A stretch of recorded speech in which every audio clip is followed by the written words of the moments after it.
Remember that hippo we saw swimming down the river in the flavivirus scene? Well, we decided to take a trek through the wilderness and track down that majestic beast. And we've stumbled upon a mythical body of water that few explorers have ever set eyes on. That's right, we've made it to the Hep Sea, home of hepatitis C. So grab a juice box and let's get started. If you recall, we traveled here from the desert oasis of the delicious flavor of flavivirus, because hepatitis C is a flavivirus. And since you know that, we know that it's a positive sense enveloped RNA virus. First, let's draw our explorer here making the find of a century while sipping on some flavorful Hep C fruit punch. Second, let's add this glaring sun to remind us that it's a positive sense RNA virus. You'll notice as the story unfolds that the scene has mostly warm, orangey hues to it to remind us of RNA. Finally, no explorer strays too far from the oasis of flavor to traverse the barren landscape without a trusty robed guide. So let his flowy, white, enveloping robes remind you that Hep C virus is an enveloped virus. Now, we've been waiting here patiently to catch a glimpse of the creature emerging from the water, and here he is, the hepatitis hippo. Remember that Hep C hippo is out at sea, as opposed to the Hep A hippo, which is locked in an enclosure at the Picorna Zoo. Additionally, the Hep C hippo has this ear tag reminiscent of the letter C. Alright, moving on. Let's go through some of the common modes of transmission. The most common way Hep C is transmitted is by exposure to infected blood, which is why we have the hippo here wading in red, bloody water. There are two common stories you'll hear about when it comes to blood-to-blood transmission in Hep C. One that used to be a major problem is transmission through blood transfusions, especially before 1990. So if you have a question stem with a patient who's received a blood transmission in the 70s or the 80s and are presenting with liver problems, think Hep C. The second is with IV drug users who share needles. So to help you remember this, let's draw this needle going through the hippo's left ear to accompany that ear tag on his right. Our hippo's starting to look a little punk rock. And some other bodily fluid exchanges that can give you Hep C can occur through the placenta, sex, and through breastfeeding. So note that Hep B is actually more likely to be transmitted through sex, but Hep C transmission is also possible. Okay, so that's how Hep C is transmitted, and unfortunately it's really infectious, more infectious than HIV, so it'd be great if we could prevent transmission. However, Hep C, like HIV, poses a real challenge for creating vaccines. Its envelope proteins often vary their antigenic structure, and our immune system can't keep up, rendering a vaccine obsolete almost immediately. So to help you remember this antigenic variability, we'll draw this multicolored tent here in the back. If you can recall, there was a similar looking tent of variable colors that was keeping one of the rhinos cool in the rhinovirus sketch. Now let's go into a little detail about how this variation happens. The virion-encoded RNA polymerase lacks proofreading exonuclease activity in the 3' to 5' direction, so the RNA is prone to frequent mutations. This means the structure of the protein is also prone to frequent changes. So how do we remember all of this? Well, we're going to draw in this sign here, and notice that it's grossly misspelled. It doesn't say hippopotamus, it says hippotopumsus. Looks like our desert natives can't spell as well as they make delicious beverages. At least they're not proofreading their signage. So this symbolizes the lack of proofreading, leading to high antigenic variation. And also the sign below it says no viewing from 3 to 5, which should remind you that it has no 3 to 5 exonuclease activity in its virion, which is the reason for this lack of proofreading. Alright, we just did some biochemistry and it wasn't even that painful. I'm starting to think we're onto something here with this whole sketchy micro thing. Anyway, before I get ahead of myself, let's get to the clinical picture of a Hep C infection. So obviously, as the name indicates, hepatitis C causes inflammation of the liver.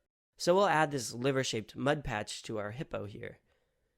In the acute stage of viral hepatitis, this inflammation can lead to jaundice, which you can remember with our hippo being yellow. And other obvious findings of acute hepatitis could include right upper quadrant pain or discomfort, an enlarged liver, and increased liver enzymes. All pretty basic stuff. Now, in contrast to hepatitis B, in which most cases will resolve after an acute attack, 60 to 80% of hepatitis C infections will go on to become chronic. So we'll draw in a sign here next to the bloody red water that reads caution, 60 to 80% chronically infected hippos. Signs are pretty useless unless they're memorable, and admittedly this one's not very memorable, but maybe think of it as us taking notes for you. One non-sketchy approved way to remember this is to use the C in hepatitis C to remind you of its propensity to become chronic. In hepatitis C, lymphocytes will infiltrate the portal tract, and with the chronic inflammation and infection, hepatocytes will die. So what do you think will happen when the liver cells and parenchyma are chronically irritated and the liver needs to quickly start replacing dead hepatocytes? Well, there are two ways this can go. Some bits of the liver might just succumb to fibrosis and cirrhosis, just as this washed up, dead piece of liver-shaped coral did in this inhospitable sea. So let this fibrotic or cirrhotic-looking coral remind you of cirrhosis. Or alternatively, the liver can go into a frenzy and the reproducing cells can become malignant. So to remember this possible outcome, let's draw this crab here on the sand, which is the sign for cancer, specifically hepatocellular carcinoma, which unfortunately is a devastating outcome of chronic hepatitis C infection.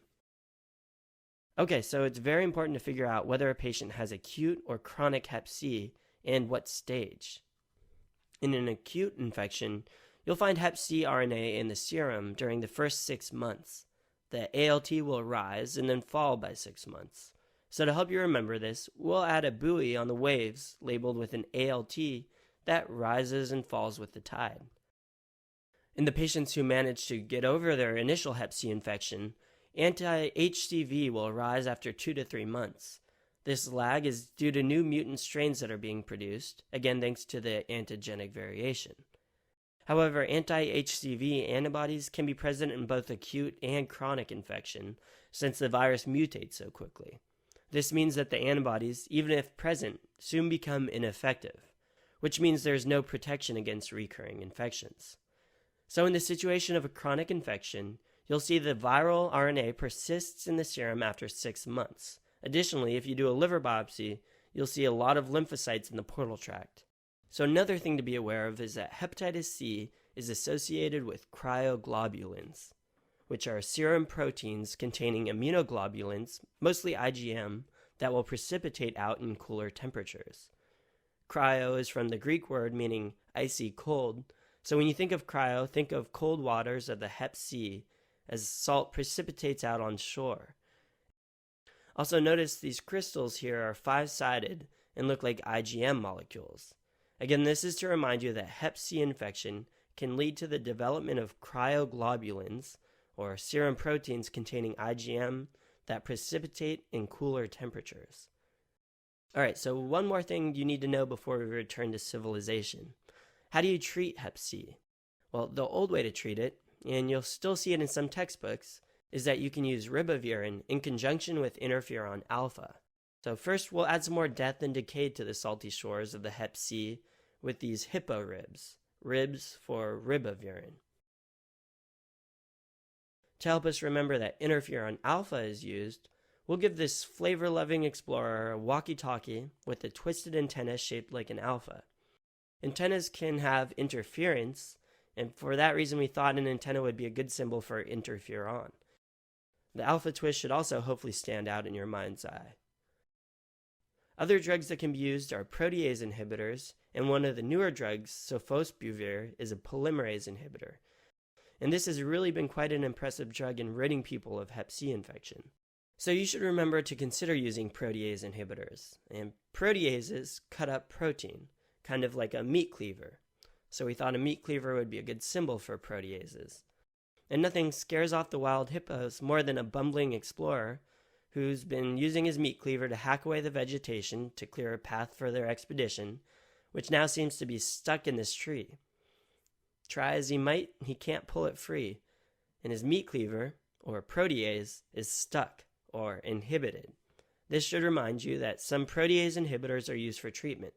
I'm not going to go into specifics because, for one, genotype testing of the virus must be done to determine what combinations of drugs should be used. But hepatitis C has the potential to have terrible, devastating outcomes and is the leading cause of liver transplants, so we're definitely in need of some more great drugs to treat it. So this is a high-yield virus, and we got through it rather quickly, partly because we touched on it in the flavivirus scene. However, definitely have this one down pat.